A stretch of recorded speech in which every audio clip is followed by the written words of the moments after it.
this lesson, we'll explain what a random variable is, and we'll talk about discrete versus continuous random variables. Along the way, we'll work through some examples to illustrate key points. A random variable is a variable whose value is determined by a chance event. Let's compare an ordinary variable to a random variable. Both describe attributes of people, places, and things. Both have values that can vary from one entity to another. But only the random variable has values that are determined by chance, by random events. Let's go through an example to clarify the difference between an ordinary variable and a random variable. Suppose we have a ball and we ask, what color is the ball? Here, color is a variable used to describe an attribute of the ball. But in this scenario, the color of the ball is not determined by chance. So color is an ordinary variable, not a random variable. On the other hand, suppose we have an urn with 3 balls, a green ball, a blue ball, and a red ball. Suppose further that a blindfolded volunteer chooses a ball from the urn, and we ask, what color is the ball? The same question as before, but now the color of the ball is determined by chance. So in this case, color is a random variable. The key takeaway here is that the value of a random variable is based on chance. Quantitative variables can be discrete or continuous. Discrete random variables can have only certain values within a range of values, often only integers. Continuous random variables, in contrast, can have any value within a range of values, integers and fractions. Suppose we flip a coin 5 times and count the number of heads. Is the number of heads a discrete or continuous random variable? Here's the solution. The number of heads can be any integer from 0 to 5, but the number of heads cannot be any value within that range. It cannot be a fraction like 3.5. Therefore, the number of heads is not a continuous random variable. It is a discrete random variable. Suppose we have a crowd of teenagers, and from that crowd we randomly select one teenager, and then we find the age of that person. Is age a discrete or continuous random variable? In this example, age can take on any value from 13 up to 20, so age is a continuous random variable. Let's review.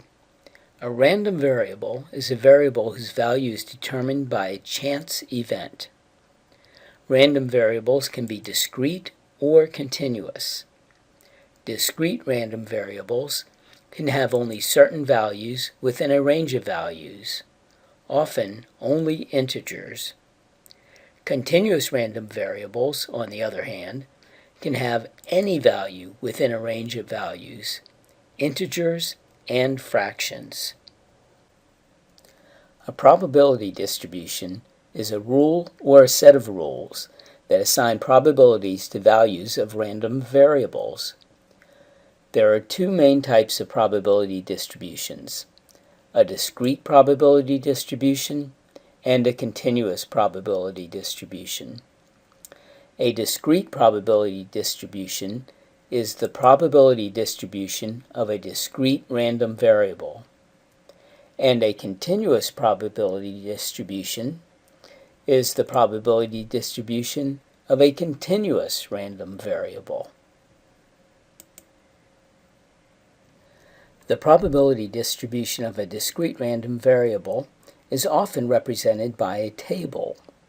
For example, suppose we toss a coin and let the random variable x equal the result of the toss, heads or tails. We can represent the probability distribution of the random variable x with a table. In one column, we list all the values of the random variable x, and in the other column, we list probabilities associated with each value.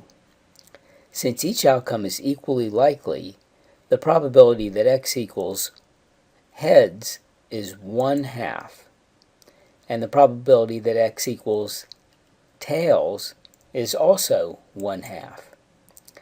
This table represents a probability distribution because it links each possible value of the random variable x with its probability of occurrence.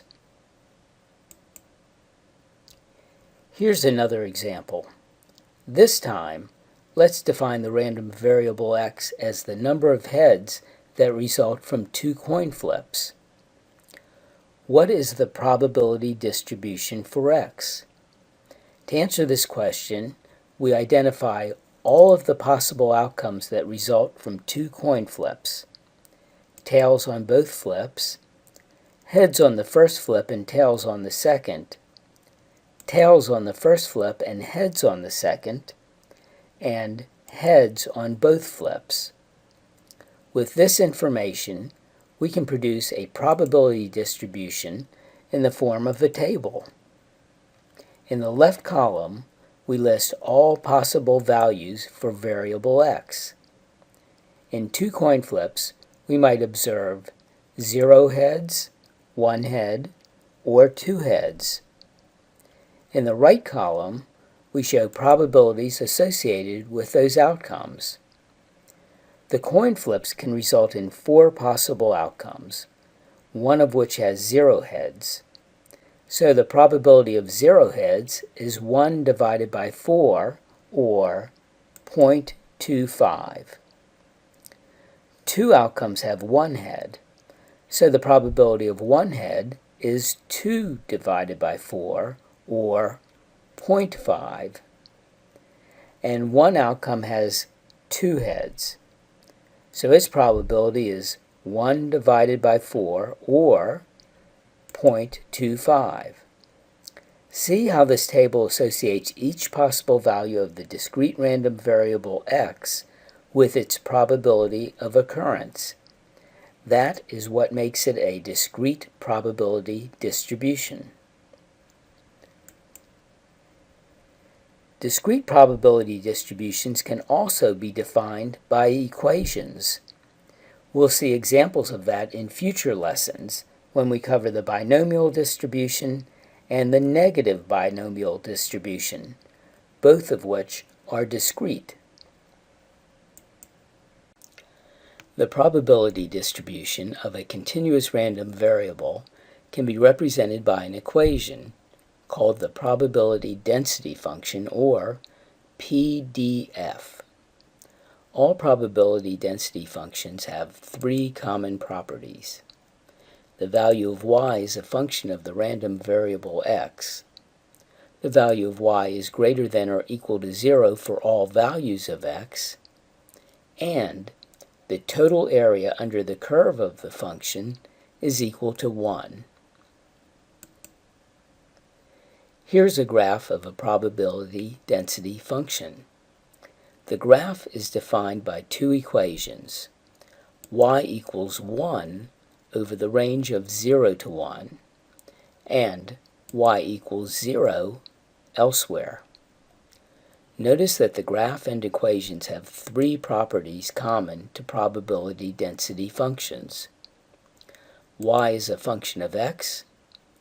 The value of y is greater than or equal to 0 for all values of x, and the total area under the curve of the function is equal to 1. With continuous probability distributions, there are an infinite number of values between any 2 points.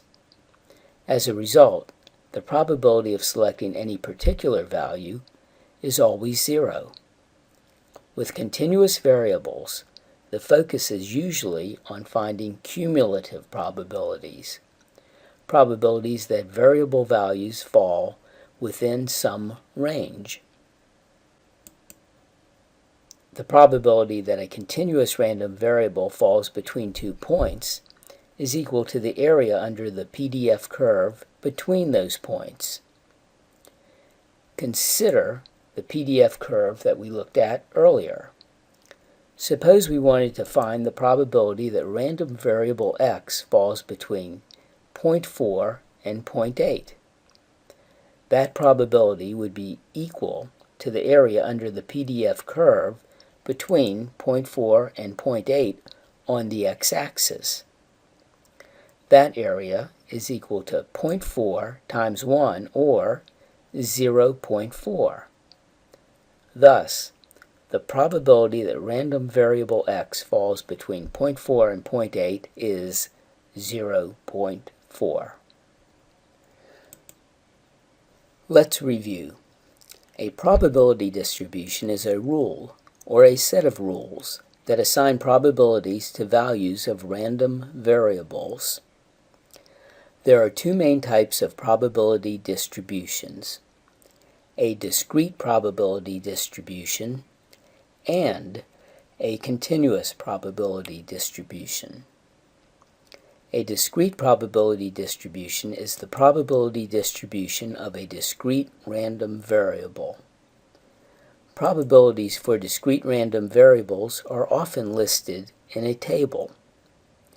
A continuous probability distribution is the probability distribution of a continuous random variable.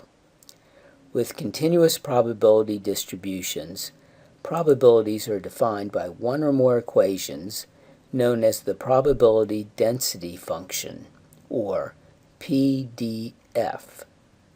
And for continuous random variables, cumulative probability is equal to the area under the PDF curve.